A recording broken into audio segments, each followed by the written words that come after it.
Good afternoon, and welcome to the second State of the Cape Virtual Summit. I'm your moderator, Matt Pitta, for the next hour of our program, the Director of Communications with the Davenport Companies here in South Yarmouth. It would be really an understatement to say that it has been one of the most challenging years in our lifetimes, but that truly is the case. It was 14 months ago that COVID-19 exploded across the Cape, the nation, and the world, sending us into lockdowns, crushing economies, changing the way we live, and taking millions of lives worldwide. Just in the last count, as of yesterday, over 3.3 million people have lost their lives to COVID around the world. On Cape Cod, as of yesterday, 13,719 total cases on Cape Cod since March, and 463 deaths. And of course, our thoughts and prayers are with all of those families who've lost their loved ones to COVID since last year. This afternoon, we've gathered our panel from a broad spectrum of Cape Cod as we examine where we are, where we've been, and how our economy in the region will continue to recover. We're also going to look at various resources that are available to help you deal with the many pressing issues that we face here on the Cape. What I'd like to do, first of all, is introduce our panel and then give a little bit of background about where we're going to go today. Elisa Magnotta is the CEO of the Housing Assistance Corporation. Elisa, great to see you. Thanks for being here today. Hi, Matt. Thanks for convening us again and keeping us organized. Of course. From the Cape Cod Chamber of Commerce, we have the CEO, Wendy Northcross. And Wendy, it's always great to see you. Nice to see you, Matt. From MassHire, the Cape and Islands Workforce Board, we have Kara Galvin. And Kara, great to see you as well. Thanks for being with us this afternoon. Thanks, Matt. From the Association to Preserve Cape Cod, their Executive Director, Andrew Gottlieb. Andrew, good to see you as well this afternoon. Taking some time for us. And from the Cape Cod and Islands Association of Realtors, their CEO is Ryan Castle. Hey, Ryan, how are you today? Thanks, Matt, for having us. Great. Thanks to all of you for being with us today. What I'd like to do briefly is set the table with some background facts and statistics, and then we're going to launch right into a discussion with our panel. So, according to a survey that was conducted by the Cape Cod Commission in the past several months, over 85% of all the businesses that responded to that survey reported year-over-year losses in the second quarter of 2020, and 30% of them reported third and fourth quarter losses of 50% or more. More than half of those businesses who responded took advantage of the Paycheck Protection Program, and more than half said that they were now leveraging personal savings just to stay in business. Now, on the housing front, to say that prices have exploded would be yet another understatement. According to the National Association of Realtors, 99%, again, 99% of all metro areas in the country recorded year-over-year price increases in the first quarter of 2021. The Barnstable metro area, which is the Cape region, of course, experienced the fourth highest increase in median sale prices in the entire country, jumping over 33% to a little over $600,000. We'll hear more from Ryan on that. Now, that sounds like great news if you're a seller, but that's made it very difficult. The housing situation on the Cape, it's made it even worse. On the employment front, it's been a wild ride as well. When the pandemic hit, the jobless rate on Cape Cod went from 5.3% in March to 21.5% in April. In March of last year, Cape Cod's jobless rate was actually lower than the state number. Well, since the economy has begun reopening and hiring has resumed as of March, the most recent month for which numbers are available, the jobless rate on the Cape now sits at 9.4%. The state number, much lower, at 6.8%. Cape Cod currently has one of the highest unemployment rates in the state. So that brings us where we are today, what I would call a bit of a crossroads, if you will, in many areas with significant challenges to address. The economy is recovering and businesses are hiring, but they can't seem to fill hundreds and hundreds of positions, even though the jobless rate on the Cape is among the highest in the state. The travel and the leisure sector, it is poised to have possibly the best summer in history, but they're desperate for employees. The housing market has exploded, but that's causing a major crisis for those looking for a place to live, which then impacts the ability of employers to attract workers. So with those challenges in mind, let's get underway with our second State of the Cape Virtual Summit. And Lisa, we'll start with you. You said that earlier, before we started, that unfortunately, it's like the worst nightmare happened when it comes to the housing issue on Cape Cod. Start us off. Yeah, and the reality is none of these are new problems. The COVID and the pandemic just exacerbated everything. A year ago, we were sitting here, we weren't exactly sure what was going to happen. You know, we shut industries down. We told people to shelter in place, and we were all wondering, what's this going to look like for the year-round landlord, right? They're not going to potentially be getting rent. There was the eviction moratorium, and we were then worried about the year-round rental inventory. But as you said, our biggest nightmare came true. But instead of losing inventory because of the eviction moratorium, we're losing it because we have such a hot real estate market. So, you know, everyone knows that you can go on any social media site looking for rentals or Facebook or Craigslist or wherever, and people are desperate looking for housing. Our outreach team, we have more people that are quote unquote homeless, but don't consider themselves homeless. They don't see themselves as homeless. They see this as a temporary situation, but more people living in their car, hotel hopping, staying with friends. And it's legitimately a challenge and a crisis that now has been exacerbated with the time and the intensity of COVID that is going to require us all to lock arms and figure out solutions. Lisa, I was talking with somebody who's renting an apartment on the Lower Cape, and they have received 163 inquiries for an apartment in the course of a week. And some people are willing to pay more than they're even asking for the rent. So we've got a tough situation on our hands.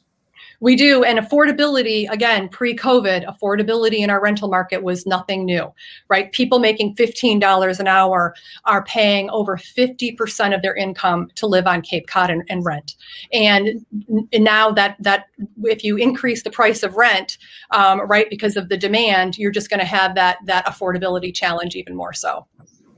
Let's bring Wendy Northcross into the discussion. Wendy is the CEO of the Cape Cod Chamber of Commerce. Wendy, you heard some of the facts that we put together here, and we went from a year ago, frankly, not knowing if any of us were going to be in business in 1 week, 2 weeks, 3 weeks, to where we are now. Businesses are recovering, but that recovery has brought with it some additional unprecedented challenges of where to get employees, those who are in different industries. The cost of goods are skyrocketing. How would you paint the picture of, if you will, we're doing our State of the Cape Summit here. What is the state of business on Cape Cod right now? Well, inflation is a word I'm starting to hear from places, which that's a word we haven't heard literally since the 70s, the late 70s, that the cost of goods is rising so quickly that the source of labor is dried up so dramatically. And in order to, just serve the demand, which has just exploded as people are vaccinated and coming out from quarantining or just hunkering down, it's just kind of the perfect storm for Cape Cod. And while there's a lot of good news in there, it's just so different, it's so challenging, and it's moving so quickly. So having conversations today about what the conditions on the ground are is important. It's going to move fast, and we're going to have to not just sit on our Zoom calls here gnashing our teeth. We're going to have to roll up our sleeves and get to work. And let me just share one tidbit with you. I did look to see what a year ago, businesses in the hospitality industry were not allowed to open a year unless you were sheltering someone that needed to quarantine, couldn't do it at home, or you were, giving a room to a healthcare worker. Occupancy rates 1 year ago this week were at 14%. That was an 81% decrease from the prior year. So you fast forward to this year, and now we have web traffic, which is an indication of interest in bookings, overnight bookings. Our web traffic, our goal for the entire year is 1.4 million unique visitors, and already through the end of April, we're at 2.1 million. So demand is just exploding. Businesses need to make up lost ground, and yet they're faced with a lot of challenges. So just a quick aside, we do have members of the media with us, so we'll be answering their questions as well and presenting them to the panel. So those of you who are with us here from the media, you can put your questions into the chat, and we will get to those as we move along. So we're talking here a lot about the issue of employment. It's a big challenge of what's been happening. So let's bring in Kara Galvin from Mass Hire. So Kara, these numbers, we seem to have almost a disconnect. So I'm going to look at the numbers again. So our jobless rate on Cape Cod right now is 9.4%. The state number is 6.8%. We have the highest jobless rate in the state, but we can't find anybody to work. What's going on? Absolutely. Well, remember, Matt, it wasn't too long ago. It wasn't that many years ago that we also had an issue with employment. Job seekers were looking for jobs. There wasn't as many, but for a different reason, because unemployment was so low. Now, as you pointed out, we're shifting in the other direction. The pendulum has shifted, and even though unemployment has certainly come down from where it was a year ago, our employers are in desperate need. We're in crisis for the bodies, for the job seekers. There's a lot of folks out there that believe the unemployment extensions are keeping people at home. And there are 9 states, I believe, that have reinstated not only their job search, but have pulled back on, or will be pulling back on, their extended unemployment benefits. That certainly has made an impact. Not having daycares open was impacting people returning to work. So it's not an easy equation to answer, but there are jobs available. Mass Hire has been working nonstop since the pandemic started, since 14 months ago. We have not closed our doors, and the Career Center is trying to meet the needs of both the job seekers and the employers. And they've done a great job pivoting on how they offer those services.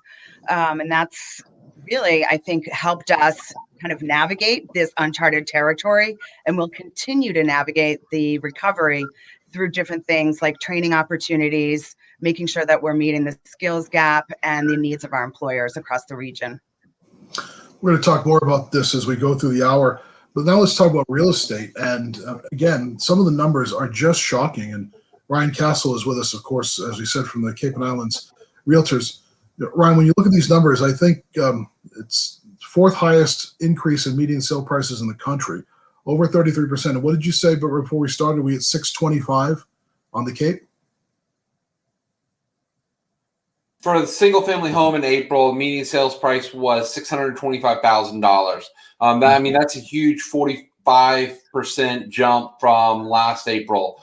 Prior to the pandemic, our median sales price was in the low 400s for the most part. And really what we have seen is different buyers into the marketplace, which is accelerating the price people are willing to pay for homes. As we became that Rasputin refuge, we're seeing a lot of different kinds of buyers, people that can work remote, earlier retirees, families clamoring for that second home on the Cape. And that's really brought in more demand than we've ever had. And we don't create any more inventory. And in fact, the resale of homes is down about 80%, meaning that we have less sales, less things for sale, which with that new demand will just accelerate prices even further. Ryan, those buyers at that price point those are not people that have been living here on the Cape, just generally working. We're seeing a big in-migration, aren't we? Absolutely. And that's that new kind of buyer with more money than I've ever talked about before, right? We're not seeing a lot of investor buyers, whether they're investing in year-round rentals or even vacation or vacation rentals, because quite frankly, the prices have gotten so out of whack in the sales that you can't make any money much in either market with what you're buying right now. And so, you're seeing that around the country, but not in this market driving it. It's that either person wanting to be out here year round or seasonally wanting to be out here that is coming out and buying. And you're seeing that in the vacation rental market as well, right? So we have less vacation rentals available to rent this year than we've had in years past, and we have more demand. And as such, prices have gotten higher in the vacation rental market, and there is very few weeks left for the summer. We'll come back to the housing issue with all the new people, if you will, that are coming to the Cape, more people moving here on a regular basis. It puts pressure on our environment. So where do we stand with that? How has this pandemic been impacting us when it comes to that? Andrew Gottlieb is with the Association of Preserve Cape Cod. So, Andrew, we know, and we're not sure if it's going to actually properly reflect in the new census numbers, because a lot of these people are moving down while the census is happening. But we know there are a lot more people on the Cape than there were a year ago, pre-pandemic, by a lot of the statistics when it comes to electric usage, bridge traffic, et cetera. So what does that mean environmentally? Where are we? What impacts are we seeing?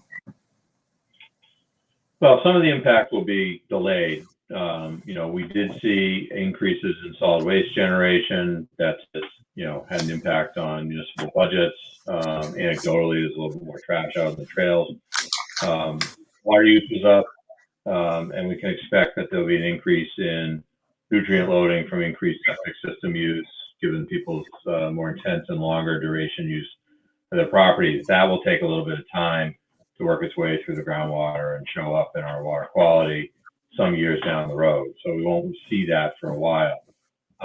Interestingly enough, though, one of the effects of the change in people's use patterns and presence on the Cape was sort of unprecedented use of our natural resources. By that I mean ponds, beaches, woodland trails. If you talk to people up and down the Cape, town officials all across the region, they're all for much more intense use of their natural resources, and that's a double-edged sword. Some of those increased uses have put a little bit of strain on those resources and those trails. They got beaten up a little bit, but on the other hand, it has really shown to a lot of people who may not have thought about it quite as much in the past, the importance of open spaces, the importance of trails and places to go recreate and be able to get out on the water, both for public health and for mental health.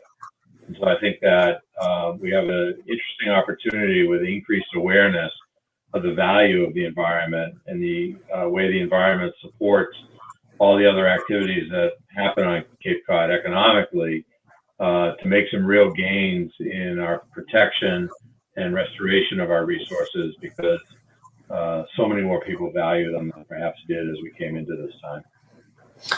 All right, Andrew, thank you. We've gone around the horn with our panelists. What we're going to do now is, when we hold sessions like this, we want to look for solutions. We don't want to just sit here and talk. We want to look for solutions and find a way forward for us here on the Cape. So we're going to do that. We have a lot of things to talk about, and folks are putting in some questions both on the Housing Assistance Corporation Facebook page and here on our live streams as well. So we'll get to some of these questions here, and we'll have our panel jump in on this. So a question that Wendy will probably take first, and then Kara can jump in on, but I know that this has been a big issue. Our company, we own the Red Jacket Resorts. We have had an employment crunch like everyone else has and had to be extremely creative. We've done everything we can to hire as many local people. A lot of that had to do with the fact that the J1s and the H2Bs were going to be an issue. So the question coming in at this point, and it really is relevant to a lot of the topics we're talking about in terms of what are the latest numbers specific to the Cayman Islands when it comes to H2B visas, how many have been approved to work this summer, and has the pandemic rendered them unnecessary this year, which I can answer that from our standpoint, from the resort. Yeah. We need these workers. So Wendy, if you could tackle this, and if you could, maybe I think it would be helpful, especially for some folks watching who may not be familiar about the distinction between a J1 and H2B visa. Sometimes they get lumped in as these are international workers. So if you could tackle that, the situation with H2B, and then how does that differentiate from the J1? Sure. Yeah, it took me a couple of years to sort out the rainbow of visas and understand the nuances. But essentially, Cape Cod has kind of a hiring boom every summer. And it's not just the restaurants and the accommodations, it's the landscapers, it's the healthcare system ramping up for the busiest ER in the state in the summertime. It's every business that you can think of. With more people here, more customers here, they just need more people to serve people. So essentially, Cape Cod is a year-round workforce of 100,000. And every year we add about 15 to 20,000 more positions on top of that 100,000. Now, some of that demand is met by Cape Codders that take a second, third job. Some of it is by our own students that are out of school and take up summer employment. Some of it is people from, college kids, not quite as much because the college kids have to go back to sports or early classrooms in August when we're still rocking and rolling here. So over the last several decades, Cape Cod's become rather dependent on these two very important visa programs. The first has been for the longest, the H-2B program. That is an adult, non-skilled worker that connects and contracts with an employer. The employer gets the visa. They are then allowed the country to work for a set amount of time. That employee, an H-2B visa employee, can actually come back to that same employer year after year, but they have to either go home or go to another seasonal employer in another part of the country or the state. So that H-2B visa program, extremely important because they can work for 9 months. They can get here in April and take us through our busy fall season. They have to get their visa under a cap. The entire country, there's 66,000 visas in the entire country. On Cape Cod, between the H-2B visa program and the J-1 visa program, we bring in anywhere between 3,000 and 5,000 temporary summer employees through those two programs. The J-1 program is now going to be called Bridge USA. That applies to foreign college students. You have to be actively enrolled in college. You can travel and work on your summer break.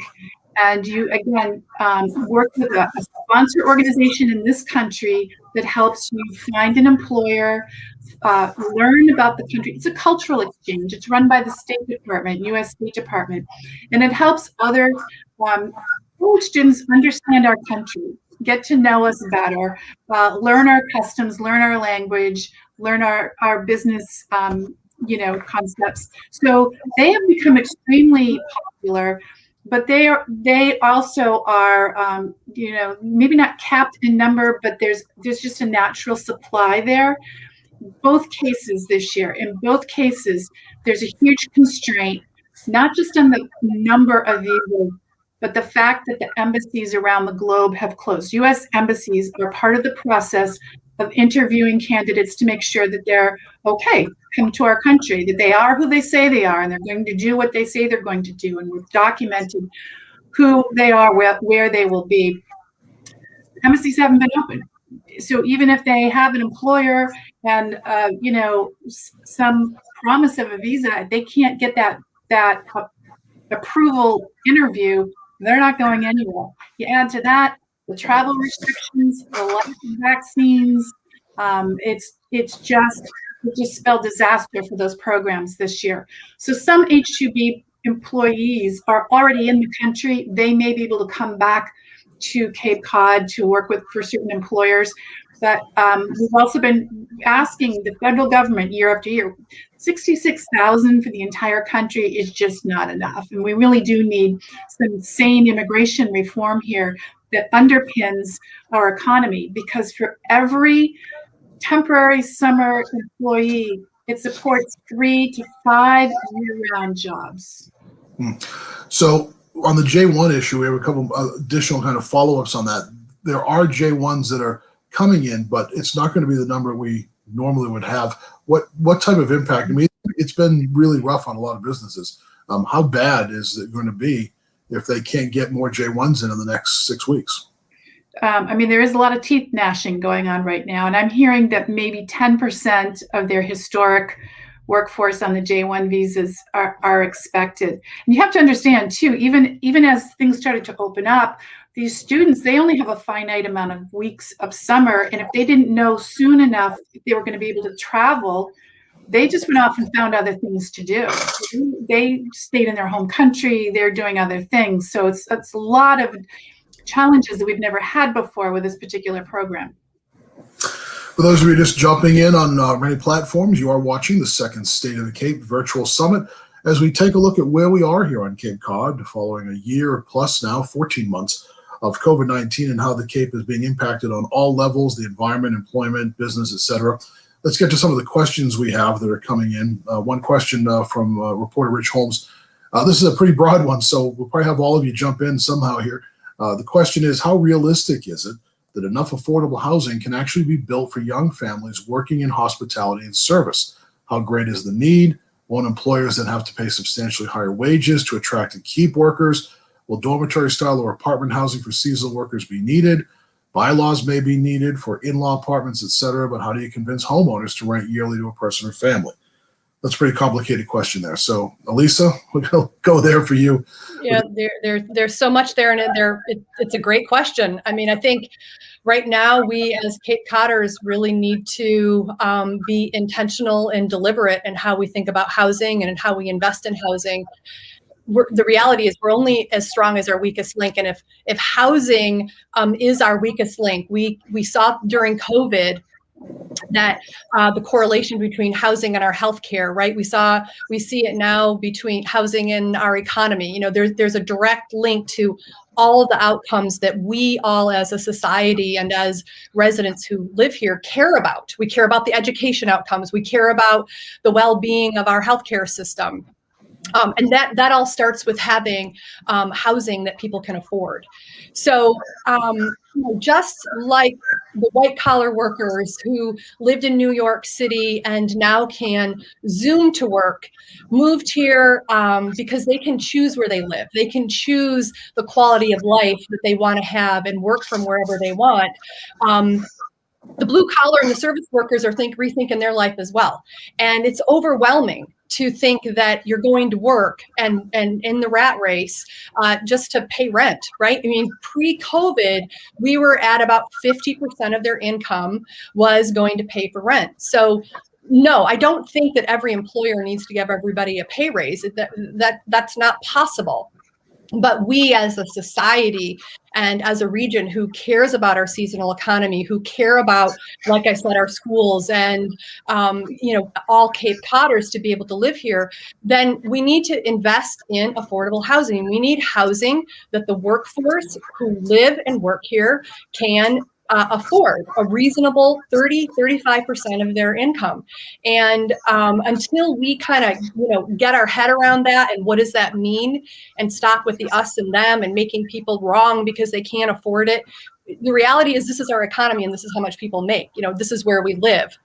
And we have to make those investments through ADU bylaws, by changing zoning, by investing in capital A affordable housing. It's a whole gamut of solutions, and really fall town meeting, every single town should be bringing solutions forward for building more housing for year-round Cape Cod. So some more questions here are related to this. So we'll stay on this theme at this point. This comes in from Richard Waystack in Harwich. And apartments are sorely needed on the Cape, he says. How do we get communities to accept and embrace them to provide sorely needed housing for all and not just young families? And so this question will have a couple of you weigh in on. I'd like to hear on this issue from Elisa again, but also I'm going to ask Andrew, because the issue, we have to be concerned about our environment when we're dealing with these issues. So on that communication standpoint, Elisa, how do you convey that this is a need here on the Cape? I mean, it really is a situation where we all have to lock arms and understand who we're talking about that's living in this housing. It's not them and they're not wrong and they're not bad. It's all of us. It's people who make $15 an hour, $20 an hour, $25 an hour. They can't afford to live here. Right. It's people who might be on disability. It might be people that are our senior population that are living on a fixed income. And I think that it's incumbent upon the select boards, the planning boards, certainly our agency, other housing agencies, to really tell the story of the Cape Cod Housing Challenge and to start mandating and really requiring that our towns make these significant investments. It's not a flip the switch kind of a thing. It's going to take a couple of years, but to Richard's point, they're sorely needed. These apartments are sorely needed. It's at a critical point where we need all hands on deck. And we're not, as Andrew will tell you, we're not build wherever, it's not build, baby, build, we do have to be responsible. We do live on Cape Cod. We have to be responsible for the land and the land use and the environment. But where we can, we should allow it by right and density. So let's get Andrew into the conversation. Andrew, you and I have talked about this for years on different platforms. When you look at we need to have more housing, but we have to be careful about the environment. I look around portions of the Cape where you've got underused commercial property, things like that. Why do we not look at more density or using the density issue? We could put people in small areas where we have existing septic systems or sewer right now. Is that part of the solution, is to really get a hard look at putting housing in density areas where we don't have to worry about taking up more open space? I think a number of sort of old mindsets need to change. You know, if you look at over the years, you know, there's been this zero-sum game, I win, you lose, between the housing community and the environmental community. And if you look at what's happened to us, I think we've both lost. You know, the environment has become, you know, heavily impacted by the land use decisions that we've made. You know, we've had a lot of open space being broken up through sprawly type development. We've relied on septic systems, which have brought, you know, a water quality disaster pretty much everywhere you take the time to look. And I think my friends on the housing side will tell you that, you know, while we've had development, we have scarcity and we have high prices. And so, you know, we've all tended to push back on the notion of density, in part because I think, you know, until the region was willing to get serious, and I think we finally have gotten serious in many of our towns, although we still have setbacks. So look at some town meetings the last couple of days. You know, towns have gotten serious with the idea of the need to invest in infrastructure. With that infrastructure investment, where you're dealing with the areas that need wastewater infrastructure and treatment for water quality restoration, it does provide an opportunity to obtain the density and target the density in those areas. And as an environmental community, I think we would tend to look at the areas, Matt, that you suggested, the already disturbed areas, the areas that are underperforming for the needs of the region, where you can combine the infrastructure needed to mitigate the water quality impacts of that density, and also create the kind of housing choice and availability that will begin to chip away at this issue. And I think that, you know, there's been a lot of, you know, different constituencies have had problems with density for a variety of reasons. You know, when it can come combined with the protection, identification, and then protection and setting aside of those remaining untouched critical areas for habitat, open space, and just environmental quality, then I think we have something to talk about.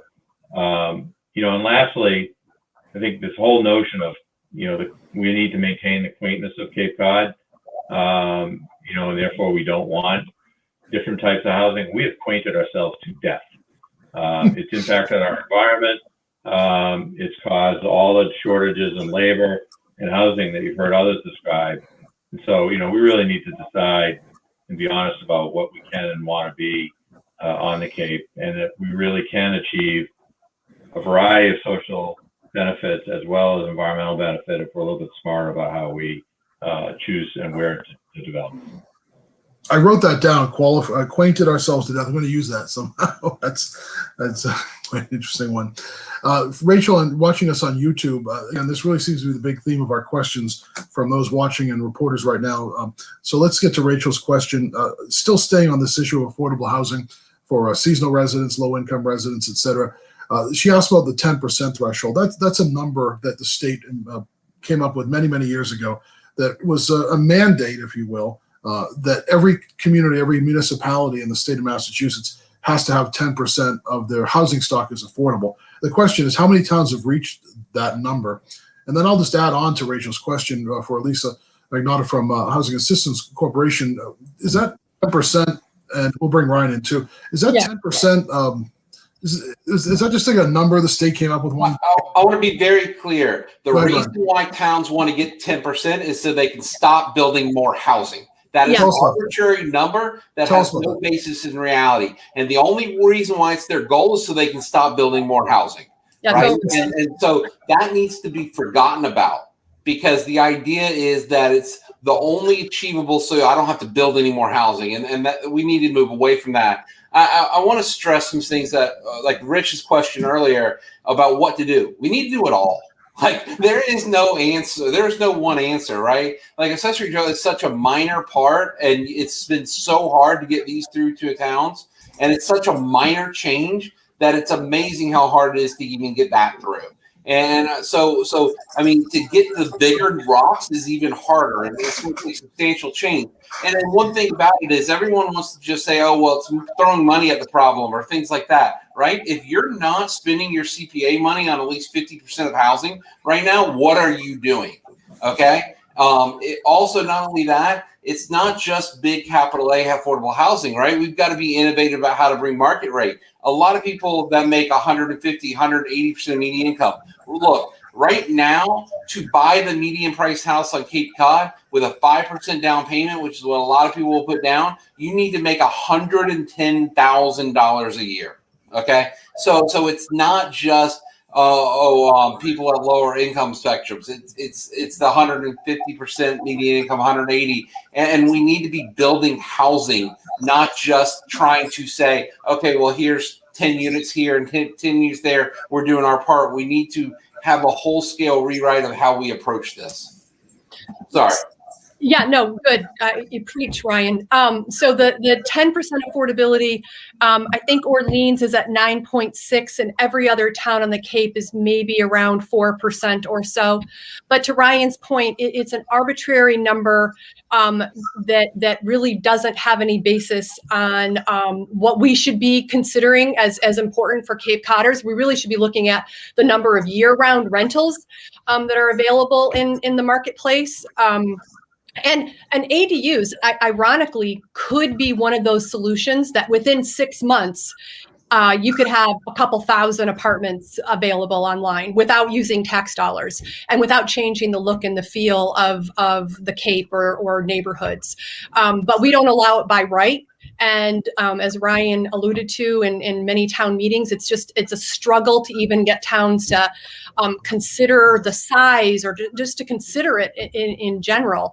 And yeah, it's a complicated equation for a homeowner, right? They got to build it and they got to have enough rent to service the debt. But clearly right now, our rental market could service a pretty significant construction debt to build out an ADU. And you know, the fact is, as Andrew said, you know, we've acquainted ourselves to death or whatever. The Cape is changing. The fact is, the Cape is changing.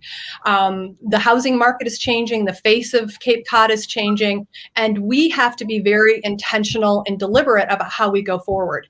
And that requires a healthy dose of courage, a healthy dose of commitment, and cash. There's no way around it. We have to spend money to solve this problem, and we have to have the courage of our convictions to get up and speak up and to make sure we're part of the solution. It's all of us that have to be part of this. Ryan, I want to go back. Ryan really brings up an interesting point. This 10% threshold that we referred to from the question that we had from one of our viewers. So when you're building a development on the Cape right now, most developers will have to set aside a portion, et cetera, for affordable housing, or if they want to get their development approved, et cetera. And so your point, Ryan, your concern is that, do you believe that if towns actually ever got to this 10%, that basically there's no more incentive to build affordable housing? Well, let's say this. Matt, you work for a developer. Developers will go to the path of least resistance. And in Massachusetts, the path of least resistance is 40B, which is what's in effect if you're under the 10%, right? Because our zoning, especially on the Cape, where our zoning laws are so restrictive, if your town already has an inclusionary bylaw where you mandate more affordable housing of a piece, you might as well go 40B, where I get actual incentives. Like 40B, every restrictive land use policy we just put on, and Sandwich just put another one on by mandating affordability in all their developments, they're driving people more to 40B, because 40B is where you actually get incentives. If you just put sticks on in housing development, you're going to drive people more to where the incentive approach is. And that incentive approach is 40B, where you can get, where when you have less than 10%, you can do 40B, and you have to do more affordability, but you get less restrictions on what you can do with that land. And that's why people drive there. I want to point this out, Matt, because I think people drive around, they see a house for sale or two, they think, oh, there's houses for sale, right? So 2 years ago, because we're going to compare numbers 2 years ago, because last year in April, it was nominally what was going on, right? So 2 years ago in April, we had 2,000 homes for single family homes for sale on Cape Cod. This April, we have less than 400, Mm. right? So when you look at the numbers, so in April of 2020, April 2020, when we were at stay-at-home, height of the stay-at-home order, of the homes that sold that month, 162 homes sold less than $500,000. Okay, this April 2021, we had 15% more sales in April than we did last April, and only 82 of them were below $500,000. So that is where we're driving when we're talking about the pay that the Cape Codders are getting versus the housing prices. It's going up. The pay's not keeping up with it. So I want to go back a little bit to the employment issue, because that is tied into the issue of housing. We're seeing, as Ryan's been talking about, these crazy numbers of property that you can't even touch. And I hear a lot of folks on the Cape say, you know, they've owned their house for 20 years and they couldn't buy their house now today because prices are so crazy. So it goes back to the work issue. And so Kara from Mass Hire, where do we go? I mean, how do we get people hired? How do we get the employment to the point where it needs to be on the Cape? Clearly, there's a disconnect here. Absolutely, Matt. And when we look at the skills gap issue, it is really, there's two sides to that coin, because we want to make sure that we're meeting the needs of our regional employer. And we also want to make sure that we're offering trainings that are going to support self-sufficiency for our job seekers as well. We know putting people back to training helps create opportunities, helps strengthen our economy. So those are things that we look at when we align our training programs to the needs of the region as well.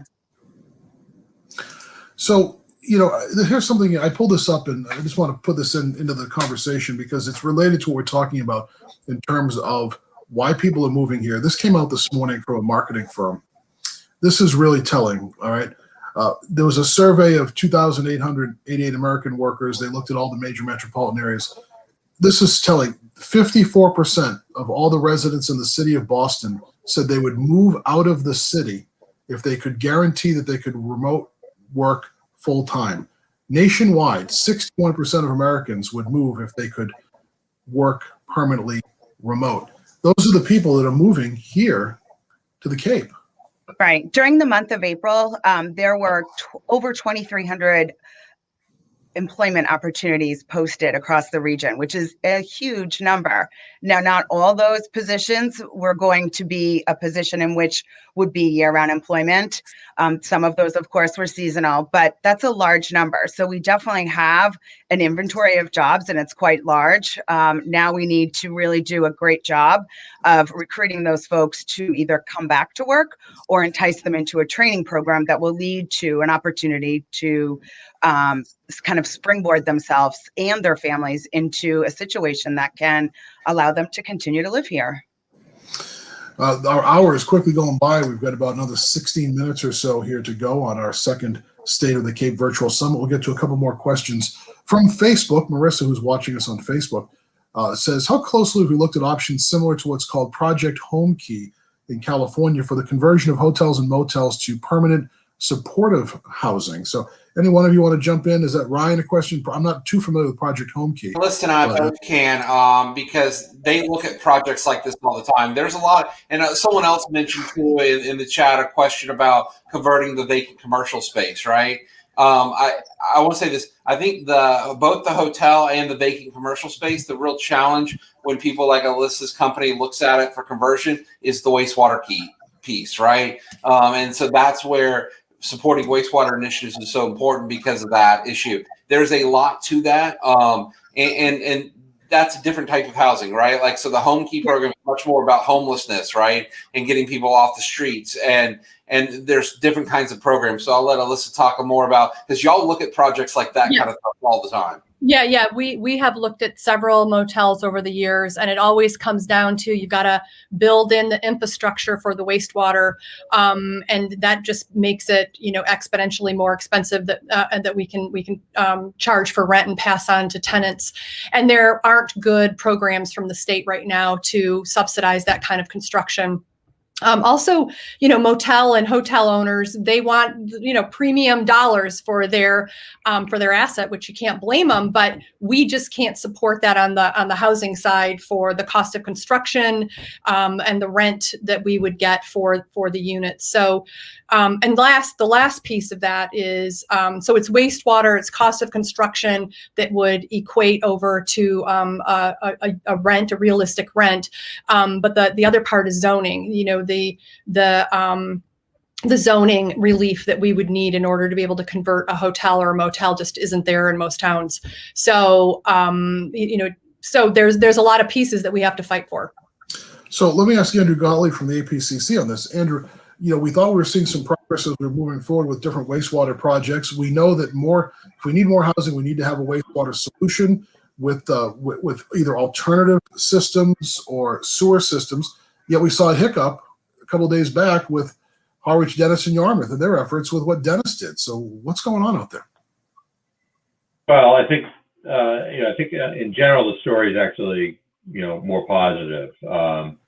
Certainly there was a little bit of a setback with those three towns in their agreement, but my town, Mashpee, we moved forward with $54 million authorization to build our first facility with a unanimous vote at town meeting, and then an 87% vote at the ballot box to confirm that. And the single reason was we figured out the money. We figured out the money because we used, as Orleans has, the range of tools, the Cape Cod Water Protection Trust Fund, we would set aside our local share of the hotel motel tax. We set up a water infrastructure fund, and we were able to add a $54 million capital project without raising anyone's taxes. So towns have the ability, and you now have two communities that have made those theoretical tools actually live and function, and we both found overwhelming support from our voters. So I think the story is that the tide has turned on some of the difficulties that towns had in moving projects forward. It used to be, you go to a town meeting for $54 million, you had almost no shot. And we now had unanimous. So I think that it's going to take a little bit of time now. The trust fund just made its initial award of $71 million. It made it real. I think some of the other towns are going to see what's happening and what's possible. But, until we start with those wastewater projects, we will not achieve any meaningful progress in dealing with the housing issue. And wastewater programs are slow. They take a long time. We will have our facility up and running in 2024 or early 25. But, if we waited until next year, that would have been 2026 or 2027. So, we need to start, and you shouldn't let the duration of time that it takes to actually build these facilities and get them up and running be an excuse not to get started with them, because it just feeds into the nothing happens, nothing changes, and our environment continues to decline while we wait. Change of direction here, questioning from the Barnstable Patriot. The Vineyard Wind announcement this week that they received their federal approval. Does it have any broad meaning for the Cape? Wendy, I'll bring you in on that, and then you can pass it along. But does that have any significant impact on Cape Cod, the Vineyard Wind project? That is an amazing, it will be the world's largest offshore wind farm. There certainly would be job creation there, certainly diversifies our economy further. But more importantly, it will also help to, we have to address climate change and climate impacts and the resiliency that has to be built into buildings to overcome major weather events. And that, my friends, is also going to drive up the cost of the construction of housing, of everything. So the more that we can mitigate severe climate impacts, the more affordable our housing will remain. And I think that that's very, very broad brushstrokes, the answer. Mm-hmm.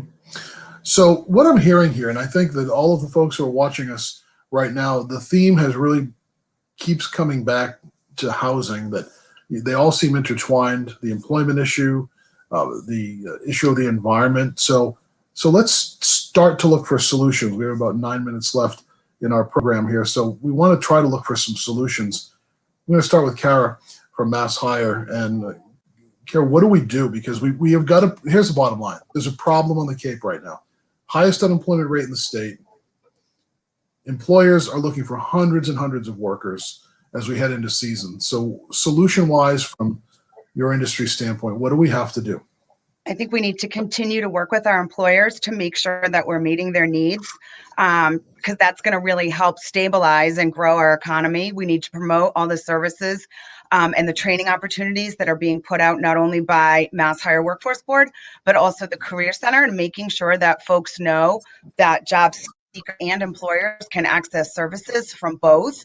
I think that's a step in the right direction. We also want to get on board with fostering innovation. We want to work with our small business community, and we really want to just promote equity in some of our underrepresented types of employment situations. So we also, I think the bottom line is we need to grow our future workforce. But Kara, there are a lot of challenges we face here on the Cape. One of them, we are demographically challenged. All right, when I say that, we have one of the oldest populations in the entire country. So we have far fewer people of working age on the Cape. So where are we going to get workers? So we're growing our future workforce by networking with our high schools, our vocational schools, our community college. We're leveraging opportunities like the Mass Skills Capital Grants and the Innovation Pathways, where those opportunities are going to give our young adults an opportunity not only to access the innovation that's out there, but also provide them with an opportunity to network with employers and have that academic component that they need to become competitive here in this state and this region. Let's talk a little bit more about real estate. Let me get Ryan into the conversation.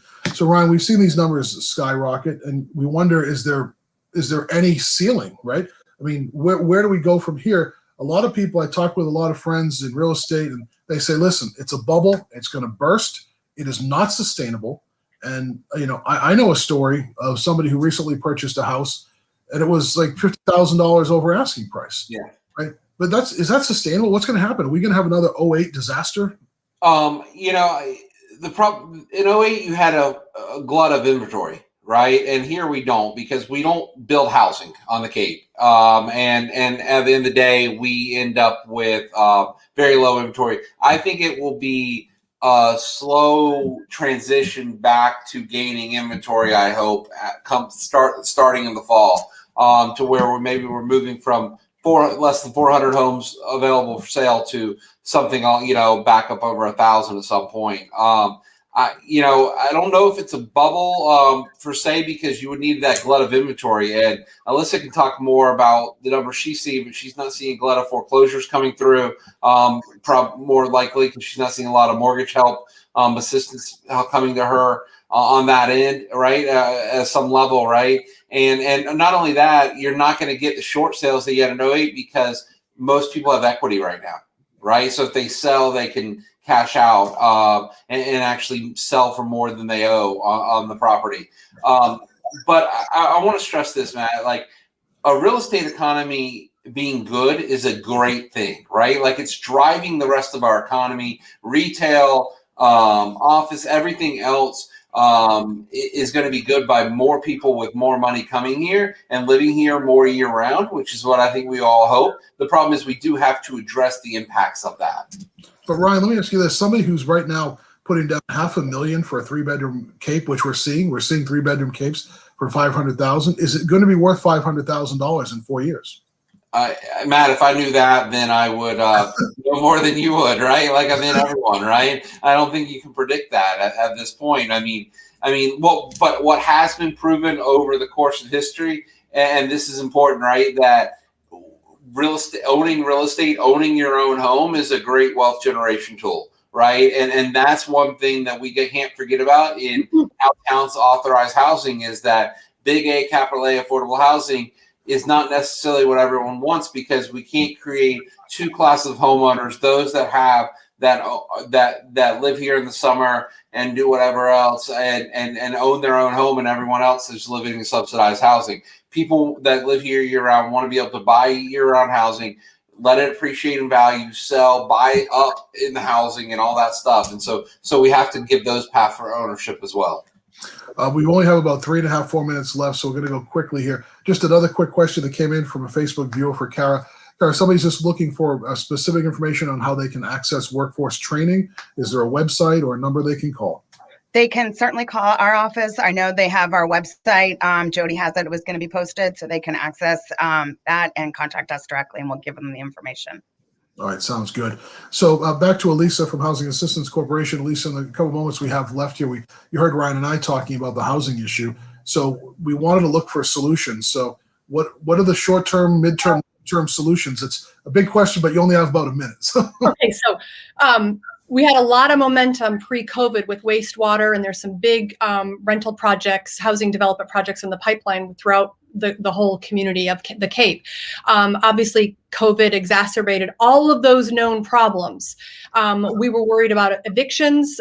We were worried about foreclosure. The federal relief stimulus package and the state stimulus package has really helped with both foreclosure and rental assistance. We're not seeing evictions the way we had anticipated, and we're not seeing an uptick in foreclosures because we're able to pay the back mortgage and pay the back rent. But we did not anticipate such a hot real estate market that would create an even bigger wage gap and cost of living gap. So solutions, I'm going to say it again, ADUs. It is one of the ways, one of the fastest tools in our toolbox to add housing, to add small apartments throughout every community that would make them relatively affordable, not necessarily capital A affordable, right? But attainable small apartments. Win-win for the homeowner, win-win for the community. We need dollars. We need people to be allocating their hotel motel tax, using all of their CPC dollars for housing development projects in their town. Everyone should say yes to every project on their warrants this spring and in the fall for housing development or to purchase land for housing. We are really at a crisis point that it will be very hard for us to turn around and to make the gains necessary of the year-round inventory that's needed. And now is the moment for us to really take action. Andrew Gottlieb, I need a super quick answer from you. Just wrapping up the issue of the environment. What is on the books right now on the Cape for existing projects? What are we going to see in the next 12 months when it comes to wastewater projects? Quick answer. I think we should see continued progress, and people need to make their selectmen know that they want to move forward on their wastewater projects and tell them to use the tools that the legislature's given them and follow the lead of Mashpee and Orleans to get their projects done. I like it. So good answer. We're going to wrap things up here. We've got just about a minute to go. First of all, I want to thank all of you who've been watching us with our second State of the Cape Virtual Summit. I want to bring in Wendy Northcross, the CEO of the Cape Cod Chamber of Commerce, to give us her kind of final thought about this. And I also wanted to take a very quick moment on our behalf here, myself personally, and on the Davenport companies, to thank Wendy for her service. Wendy will be retiring from the CEO in just a couple of weeks. Wendy, thank you for everything you've done over the decades here on the Cape. Thanks, Matt. It's been a great run. I'm very bullish on Cape Cod. It's a real place. We're working very hard to make it stay a real place where real people will live all year round. So, I think that our blue economy is the wave of the future. I think that there's, housing and bridges and more water projects in our future. I also think that for the near future, the best thing people can do is get vaccinated. When we get vaccinated, we can get back to normal or something new that would maybe be better than what we had before. So go get vaccinated. Thank you. And I still maintain I'm going to push to have the new bridges named after you. No. Just invite me to the ribbon cutting. We will. I want to thank our entire panel for being with us here today. Elisa Magnotta, the CEO of the Housing Assistance Corporation, Wendy Northcross from the Cape Cod Chamber of Commerce, Kara Galvin from Mass Hire, Association to Preserve Cape Cod Executive Director Andrew Gottlieb, and Cape and Islands Association of Realtors CEO Ryan Castle. We hope we found some answers for you here today at our second State of the Cape Virtual Summit. You've been seeing website addresses and also some information about resources that you may be interested in as it's been scrolling along the bottom and also on our social media pages. We hope that you have found this informative, and we're moving forward, and the Cape has a bright future ahead. Thanks for being with us. I'm your host, Matt Pitta. Have a great rest of the day.